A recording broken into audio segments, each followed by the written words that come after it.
Assalamualaikum warahmatullahi wabarakatuh. Hari ini saya akan mendemonstrasikan praktik uji bahan dengan menggunakan ultrasound test. Kali ini kita akan sama-sama belajar menggunakan ultrasound test dengan menggunakan probe normal dan probe sudut. Sebelumnya saya akan menjelaskan alat dan bahan yang akan kita gunakan untuk melakukan ultrasound test. Untuk alat yang akan digunakan, yang pertama adalah konsol UT, selanjutnya charger, kabel koaksial, probe normal dan probe sudut. Ada dua blok kalibrasi, yang ini adalah blok kalibrasi V1, yang ini blok kalibrasi V2. Untuk materialnya kita gunakan material untuk simulasi cacat laminasi dan side drill hole. Untuk bahannya kita menggunakan kuplan. Pertama-tama kita hubungkan konsol UT dengan power supply-nya di bagian atas. Selanjutnya kita hubungkan kabel koaksialnya dengan probe yang sudah tersedia. Ini adalah probe normal dengan frekuensi 2,5 MHz dan diameter 20 mm dengan merek Siwi. Selanjutnya kita nyalakan dengan menekan tombol on dan kita tunggu dia booting. Konsol yang kita punyai ini mereknya Siwi, tipenya CTS 9006. Nah, untuk probe normal pastikan ada muncul inisial pulse di bagian layar, akan muncul gambar seperti ini. Di pojok atas ada gain. Gain di sini fungsinya adalah untuk menguatkan dan melemahkan gelombang. Karena ini inisial pulse-nya terlalu tinggi, maka kita turunkan. Kita turunkan gainnya. Selanjutnya step di sini fungsinya untuk sebagai interval. Interval maksudnya misalnya kita pilih step 2, ketika kita menaikkan gain maka satu kali pencet itu kenaikannya 2. Di step ini ada beberapa pilihan, ada 0,5, 2, 6, 12. Kalau kita pilih yang 12 berarti interval kenaikannya tinggi-tinggi. Tapi kalau kita pilih yang 0,5 maka interval kenaikannya ya 0,5 desibel. Selanjutnya range. Untuk range di sini adalah skala di sumbu X yang tampil di layar. Ada baiknya range ini dipilih lebih dari 2 kali thickness material yang akan kita uji. Semisal kita akan menguji material yang tebalnya 50 mili, maka kita harus memilih range 2 kali dari tebal material. Berarti kita harus memilih minimum 100 mm. Sekarang ini kita set saja di 100 mm. Untuk selanjutnya velocity di sini adalah kecepatan rambat media yang akan kita uji. Jika media yang akan kita uji carbon steel dan kita menggunakan probe normal, maka nilai yang harus kita input di sini adalah 5920. Untuk penggantian velocity bisa kita lihat di layar. Jika di sebelah kanan ini muncul strip atau tanda kurang, maka ketika kita kurangi velocity-nya, dia akan berkurang jauh. 3230 atau ditambah 4000, 5000, 5920 gitu. Tapi apabila kita enter dan yang muncul adalah tanda caping, maka ketika kita tambah dia akan menambah satu-satu. Itu berlaku juga untuk range, delay, dan zero. Ini kita set 5920. Setelah itu delay kita set 0, dan di sini nilai 0 ini nanti yang akan kita geser, ditambah dan dikurangi pada saat kalibrasi. Ya, sebenarnya alat yang kita punya ini bisa mengkalibrasi otomatis, tapi ada baiknya kita paham bagaimana cara kalibrasi manual dengan menggeser zeronya. Reject kita set 0% untuk kalibrasi, atau bisa kita tambahkan reject kontrolnya. Di sini reject di sini adalah reject kontrol. Tujuannya untuk mengurangi noise. Nanti jika ada gelombang yang muncul, contohnya kita ingin menganalisis benda cor, kita akan menemukan gelombang yang banyak rumputnya atau banyak noise-nya. Maka kita bisa menambahkan reject supaya lebih smooth gelombangnya. Untuk GA start, GA width, dan page yang ada di page kedua ada GA threshold. Itu adalah tombol untuk menaik turunkan gate. Gate di sini fungsinya untuk membaca gelombang yang nanti akan dihasilkan itu ada di posisi berapa, ada di posisi koordinat berapa. Contoh, sekarang GA startnya saya yang tadinya 20%, saya tambah jadi 40%, maka gate atau garis ini yang warnanya biru dia akan bergeser ke posisi 40. Kalau yang GA width ini ketika kita tambah, maka gate-nya ini akan melebar. Untuk yang threshold, ketika kita tambah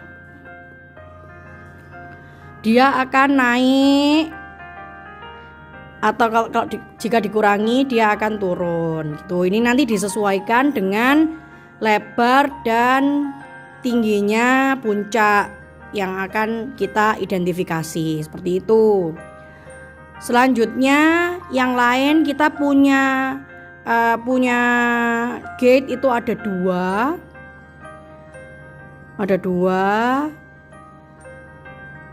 Jadi kita bisa mengidentifikasi dua puncak itu. Di sini ada HA sama dengan 0, ini karena tidak ada puncaknya. Di sini menandakan tingginya dari gelombang itu berapa persen FSH atau berapa persen yang tampil di layar ini tadi. Jadi satu kotak ini 20 kali 20, berarti ini 20% FSH, 40, 60, 80, 100 begitu. Untuk kalibrasi probe normal, kita gunakan blok V1. Kita kan sudah tahu ya kalau ini ketebalannya 25 mili, maka langkah pertama kita tambahkan kuplan.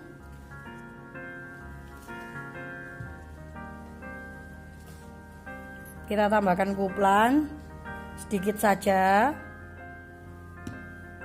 Selanjutnya di layar sudah muncul inisial pulse-nya, lalu kita letakkan. Nah, Sekarang kita menggeser gate-nya supaya kita tahu posisi dari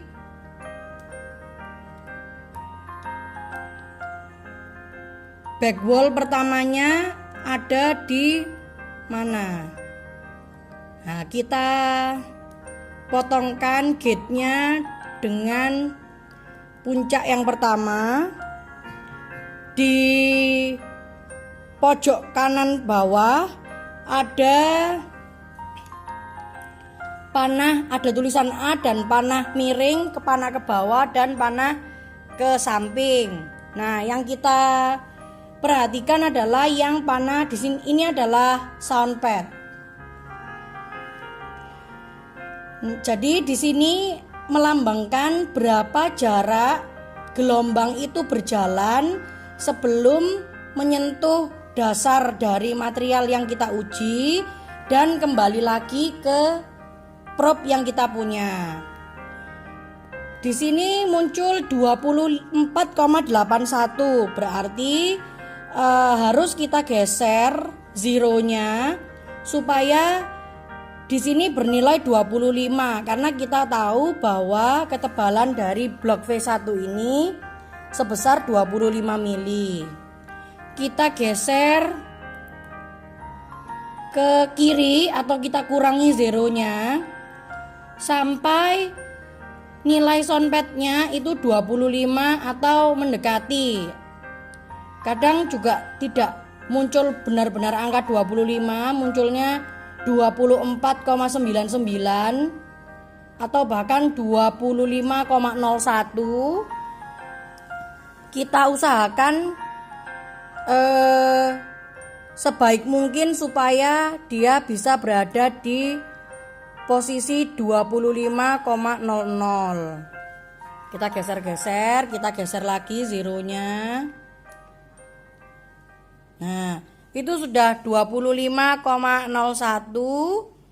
Selanjutnya kita lihat HA di ujung 84, bernilai 84. Kita naik atau turunkan gainnya sampai muncul HA-nya ini nilainya 80% FSH. Nah, ini sudah muncul 80. Jadi di sini sudah 25,01 atau 25. Di sini 80. Kita anggap probe dan alat kita sudah terkalibrasi untuk probe normal. Kalibrasi ini dilakukan ketika kita sudah bekerja selama 2 jam, ketika operatornya ganti, ketika kabelnya ganti, ketika power supply-nya ganti, karena kita tadi menggunakan power AC dari stop kontak. Kalau misalnya mati listriknya terus kita menggunakan baterai, maka baterai dari alatnya, maka kita harus melakukan kalibrasi ulang. Begitu. Sekarang kita akan melakukan scanning untuk cacat laminasi pada material yang sudah tersedia. Mula-mula kita berikan kuplan, tidak usah terlalu banyak. Untuk cara scanning, kita bisa memulai dengan gerakan melingkar ke bawah terlebih dahulu dengan offset 10% atau menyamping. Tidak diperkenankan melakukan scanning ngawur-ngawur gini. Tidak diperkenankan ya. Mula-mula di sini kita cek apakah sudah sesuai range yang kita gunakan dengan material yang kita uji. Material yang kita uji punya ketebalan sekitar 30 mili, maka jika 2 kali lipatnya 60 mili, di sini kita gunakan range 100 sudah aman. Selanjutnya ini kita cek di sini 30. Selanjutnya kita melakukan scanning ke samping dulu.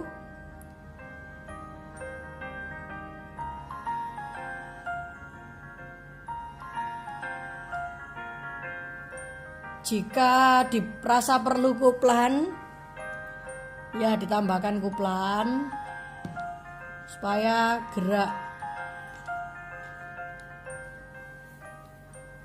dari probe lebih enak ya. Nah, contoh nih. Di sini kita turunkan dulu. Kita atur gate-nya. Nah, di sini muncul sampai 30. Tetapi ketika turun muncul puncak yang baru di sebelah kiri back wall, yang artinya ada ketinggian yang berbeda atau ada diskontinuitas di sini.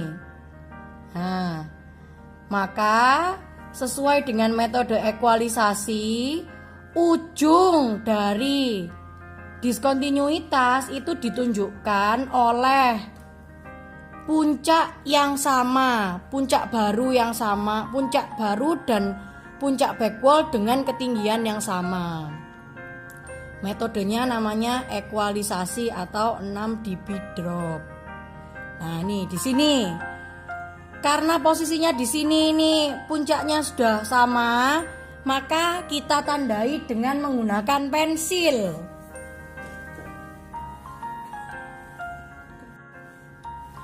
Dengan menggunakan pensil, kita tandai di tengah-tengah dari diameter atau dari lingkaran probe ini. Kita tandai di samping kiri dan atasnya. Selanjutnya kita bisa pindahkan probe-nya untuk menarik garis dari tempat yang kita tandai tadi.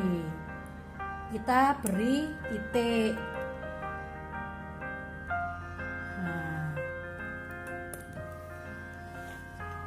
Kita lanjutkan scanning. Nah, karena di samping sini juga ada hal yang serupa, maka kita bisa tarik garis langsung ke samping sampai habis sisinya ini. Kita lanjutkan scanningnya. Nah, ini ada ya. Nah, ini juga ada. Sampai mana ini adanya? Kita cari. Saya tambahkan kuplan biar jalannya probe ini nggak gerembel-gerembel ya. Nah, ini ya di sini. Di sini hanya muncul, kalau di samping tadi ini back wall, ini masih back wall, terus ada puncak yang baru. Di sini hanya muncul puncak yang baru saja. Kita geser gate-nya. Diketahui di kedalaman 20,82, di posisi ini kedalamannya 20,82. Ini di sini. Berarti di sini ada cacat laminasi yang ada di material ini. Nah, kita cari lagi sampai batas mana? Ke samping tadi kan ya kita. Sebentar. Nah, ini sudah ada back wall lagi, maka kita tandai sampai ketinggian puncaknya sama dengan menggunakan pensil lagi.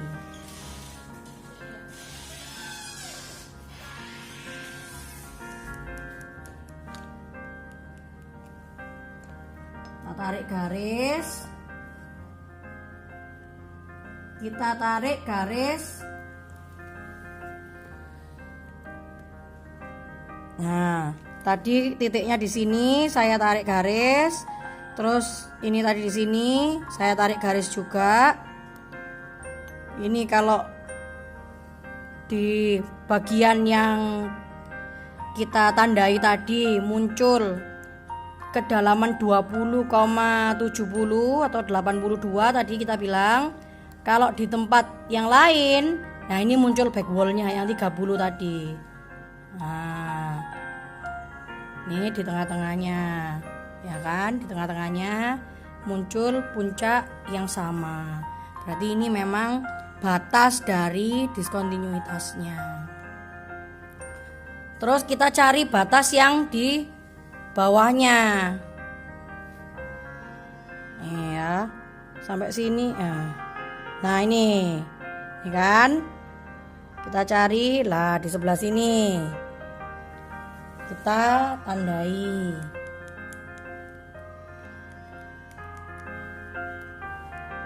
Di sebelah sini kita tarik garis.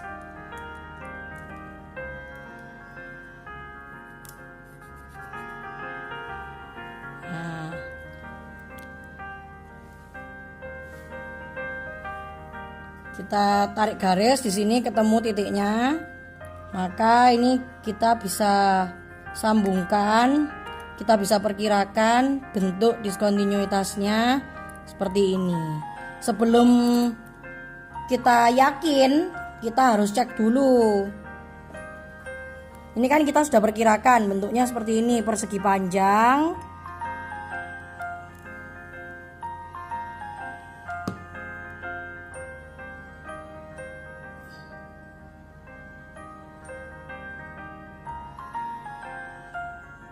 Nih kan, ya benar ya.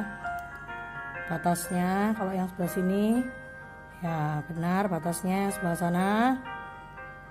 Nah, juga benar batasnya ya.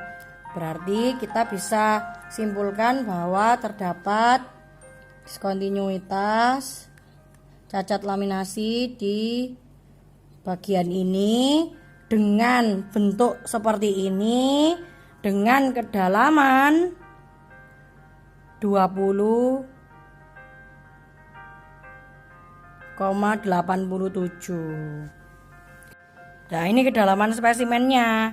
Di sini tertampil 20,87, maka itu adalah jarak dari materialnya sampai ke batas sebelum diskontinuitas ini. Kalau kita lihat dari samping sini, nah, benar kan? Ini ada diskontinuitas di area yang kita gambar sebelumnya. Berapa tingginya ini? Ya berarti 30 atau kedalamannya tadi dikurangi dengan nilai yang tertera di sini tadi 20,80 sekian tadi. Itu adalah kedalaman diskontinuitasnya. Seperti itu caranya mencari diskontinuitas atau mencari cacat laminasi di material yang kita punya ini. Nah, sekarang kita ukur hasil pengujiannya tadi. Lebarnya 20 mili, panjangnya 40 mili. Nanti kita bandingkan dengan cacat laminasi aktual yang ada di bawahnya. Kita balik, kita amankan dulu probe-nya. Sekarang kita balik.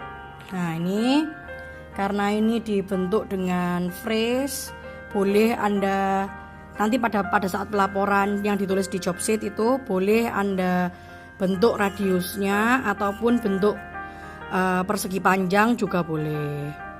Nah, ini kita cek aktualnya, ukurannya 2 cm atau 20 mili kali 40 kali 4 cm, enggak 40. Ya, kali 40. Untuk melengkapi laporan, tipe UT yang kita miliki di kampus adalah Siwi. Ini mereknya, tipenya CTS 9006. Serial numbernya kita dapat di config. Nih, SN 54034116118. Untuk propnya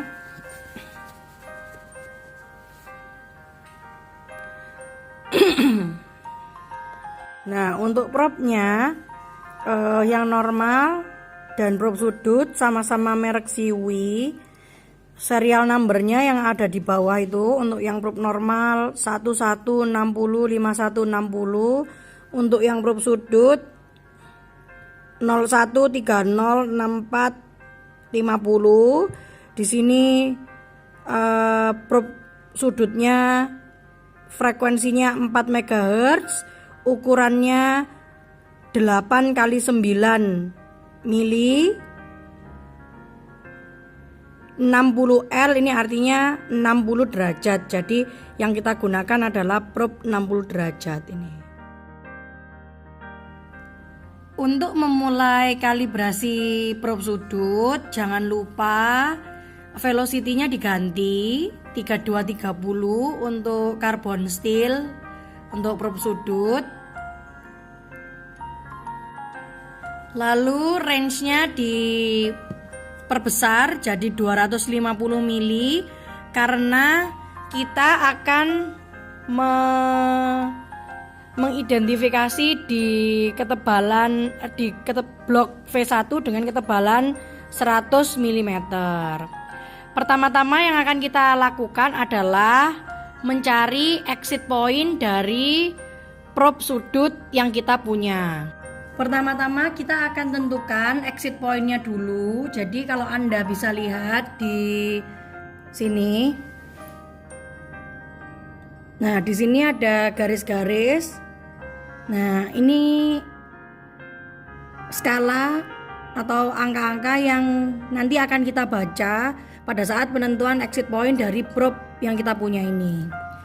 Nah, sekarang caranya kita arahkan ke blok V1 yang punya lengkung ini. Lalu kita letakkan di yang ada scratch-nya ini. Yang ada scratch-nya ini. Setelah itu kita cari di monitor ini puncak yang paling tinggi. Kita maju mundurkan di puncak yang paling tinggi. Anda bisa gunakan bantuan dari HA ini, dari gate, untuk menentukan puncak yang paling tinggi. Jadi kalau saya maju mundurkan, ini kan ada angka yang paling, ada angka 66. Setelah saya majukan lagi 67, ternyata turun ke 66 lagi. Maka nah ini ada 69. Pastikan dia lurus ya, nggak berbelok gitu maksudnya. Nah ini ada 70, 72, nah 71 lah ini ya. Terus kalau kita baca di sini 8 exit point-nya. Kalau bisa didekatkan. Nah ini ada angka 5, garis-garis 5. Terus tunggu, di zoom dulu. Nah itu ada di angka 7 ternyata ya, 7. Selanjutnya setelah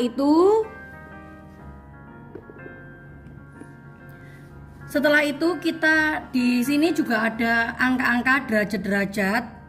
Nah, kita tepatkan di yang 60 karena kita menggunakan probe 60 derajat. Lurus dengan ini juga ada scratch-nya, lurus dengan exit point yang tadi, yang angka 7 tadi. Nah, angka 7 di sini kita lihat seharusnya jika pengamatan Anda benar di yang sebelumnya, di layar juga akan tampil kalau dimaju mundurkan, dia akan menampilkan puncak yang tertinggi juga.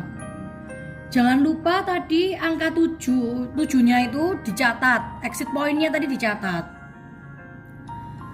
Selanjutnya setelah Anda tepatkan angka 7 dan 60 derajat itu tadi, Anda tandai di depan dengan menggunakan pensil.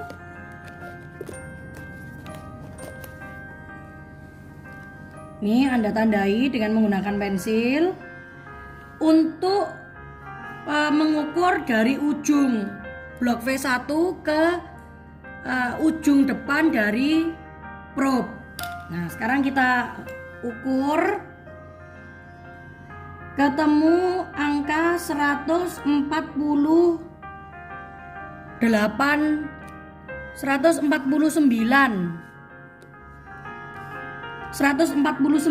mm. Nah, setelah itu kita akan menghitung sudut aktual dari yang kita dapat tadi, dari ujung blok V1 sampai depan probe itu 149 mili dan exit pointnya 7 mili itu tadi. Sekarang kita akan menghitung sudut aktual dari probe. Apakah sudut aktual dari probe masih masuk dalam toleransi untuk probe ini dapat digunakan sebagai probe untuk mengidentifikasi spesimen dengan menggunakan ultrasonic test. Seperti itu. Jadi dari yang kita tadi dapatkan, kita punya angka 7 exit point dan jarak dari ujung ke ujung itu 149. Jika dimasukkan ke dalam rumus mencari sudut aktual, maka tangen alfa adalah 149 dikurangi 35 dibagi 70. Nah, ini hasilnya 1,62 sekian-sekian. Jika diarkes tangankan maka ketemu alfa sebesar 58,4. Karena sudut yang kita gunakan itu tadi 60 derajat, probe 60 derajat, tapi sudut aktual yang kita hitung di sini 58,4. Nilai sudut aktual ini masih masuk dalam toleransi plus minus 2 derajat. Maka kesimpulannya adalah probe yang kita gunakan ini masih layak untuk dipakai sebagai alat identifikasi ultrasound test untuk 60 derajat, probe 60 derajat itu. Nah, untuk yang probe sudut, setelah kita masukkan angle aktualnya tadi, jangan lupa kita masukkan X value-nya sesuai dengan index point tadi atau exit point tadi 7 mili. Setelah itu kita kalibrasi yang selanjutnya. Kalibrasi dengan menggunakan blok V2. Kita letakkan probe. Nah, kita letakkan probe dengan index pointnya tadi kan 7 ya, di atas dari lubang itu. Selanjutnya kita arahkan atau kita set di konsol UT-nya ini di puncak tertingginya. Untuk gelombang yang pertama itu ada di 25, gelombang yang kedua ada di 100. Caranya dengan menggeser nilai zeronya, ditambah nilai zeronya gitu. Kalau saya geser gate-nya, nah ini gate-nya saya geser,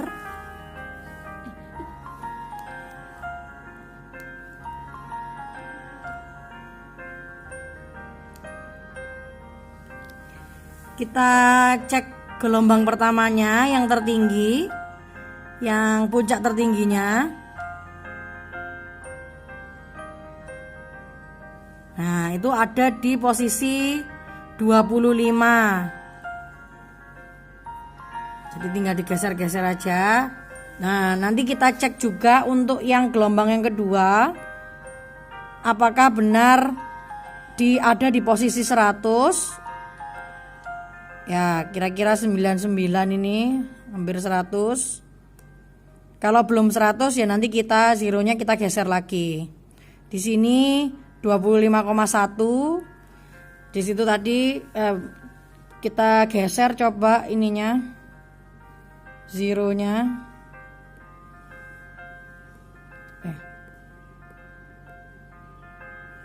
Nih, kita geser di posisi yang sama ya itu tadi.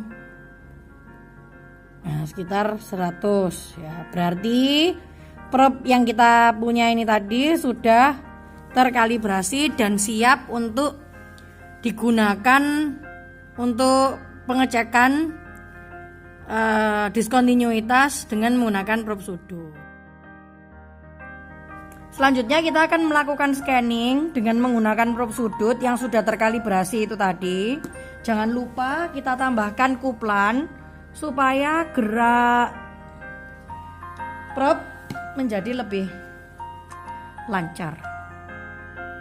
Nah, kita scan. Jangan lupa kalau scanning itu tidak boleh ngawur-ngawur. Ada ininya, polanya. Kita scan sampai ketemu puncak. Nah, ini ya. Ada puncak diskontinuitas di sini. Nah, ini kita cari yang tertinggi. Nah, supaya kita bisa menilai atau mengidentifikasi puncaknya, kita dekatkan gate-nya yang supaya memotong puncak. Tuh ya.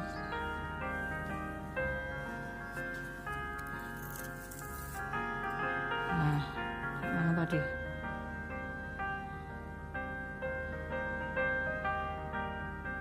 Nah, ini ya.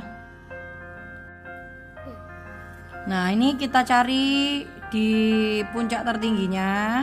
Nih ya, sekitar sini ya. Selanjutnya ini konsolnya bisa kita freeze untuk cross check. Nah, untuk cross check selanjutnya kita lihat pojok kanan bawah A, ini soundpad. Ini nantinya akan kita gunakan untuk perhitungan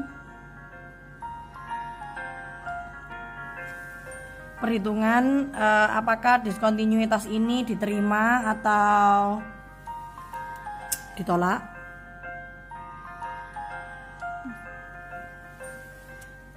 Selanjutnya kedalamannya sekitar 26,7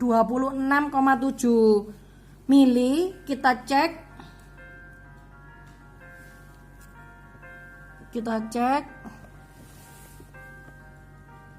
Nah, ini memang sekitar segitu 2,6 sampai titik tengah dari drill hole-nya. Selanjutnya yang paling bawah adalah letak atau jarak dari ujung probe. Nah, ini kita cek. Nah, ini kita hitung dari depan probe apakah benar 36, sekian ya. Nih terbukti 36,4 ya, sekitar 36 lebih sedikit. Itu adalah letak adanya diskontinuitas. Ini menunjukkan letak adanya diskontinuitas. Jadi dari puncak yang muncul ini dinyatakan bahwa di dalam kedalaman 26,7 dan jarak dari depan probe itu 36,4, di situ terletak adanya diskontinuitas. Terbukti dari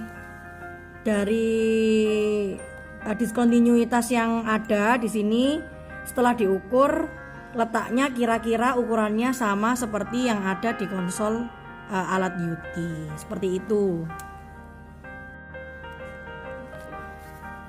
Nah, selanjutnya kita akan identifikasi lubang yang lain. Nah, dari ini kita rubah. Kalau tadi arahnya ke sana, sekarang arahnya kita balik karena kita mau mengidentifikasi drill hole yang sebelah nih. Kita cari diskontinuitasnya yang membentuk puncak. Nah, ini ketemu. Kita cari puncak tertingginya. Nah, kira-kira ini ya puncak tertingginya. Nih. Selanjutnya kita tandai dulu supaya tidak hilang depannya ini untuk kita cross check nanti.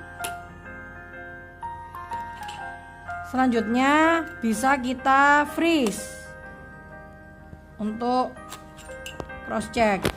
Di sini kedalamannya tertera 33,65. Kita cek.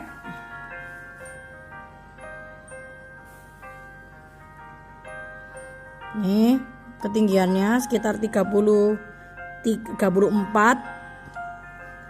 ketinggian aktualnya pada drill hole-nya.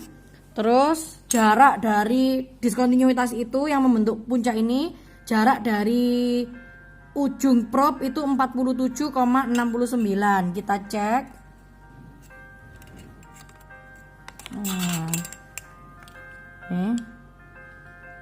Ya sekitar ini, kita garis dulu ya biar gampang. Ini tadi sudah saya garis.